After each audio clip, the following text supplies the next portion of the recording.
Hi guys, sorry about the gloves, but you just caught me in the middle of the washing up, but that's not a problem. We've still got time to discuss how we would find the nth term of a linear sequence. So we might have a question like, what is the nth term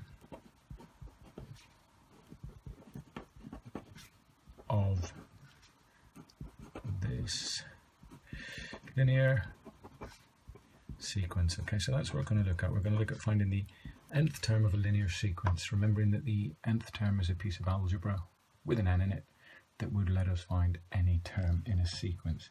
So the sequence we're going to look at is 5, 8, 11, 14 and 17. Okay, so nice easy one to start with, and what you should remember that when you're trying to find the nth term, the first thing you need to do is look for a common difference. So let's have a look at the difference between each term of our sequence. Well, here, to get from 5 to 8, I am adding 3. To get from 8 to 11, I'm also adding 3, so this is looking good. To get from 11 to 14, I am adding 3. And to get from 14 to 17, I am adding 3. So, turns out there is a common difference. Okay, so that's a common difference, and as you can see, the common difference between each term and the next term is plus 3.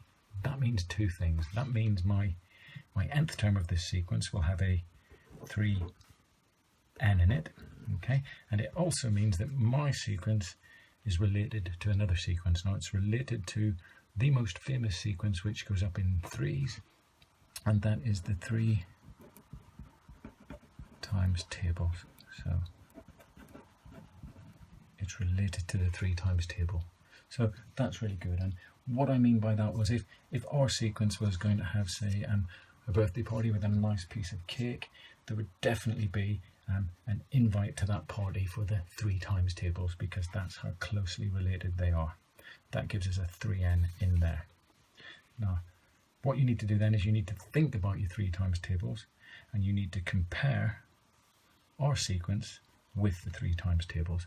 Now, what I normally do is I normally write our sequence again, so that would be 5, 8, 11, 14 and 17, and then above it I write the more famous tables that it's related to, which is the 3 times tables. Now that goes 3, 6, 9, 12, 15.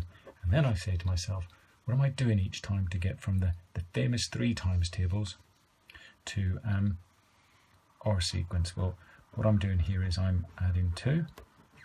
This looks nice because what I'm doing here is I'm adding 2, and it looks like I'm adding 2 every time to get from that 3 times table to my sequence. So what that actually means is the nth term of our sequence is 3n plus 2, and that's the nth term of that sequence. Now, as I say, guys, sorry about the gloves, but I'm halfway through the washing up, so I'll just get on with the washing up, and you enjoy the rest of my videos.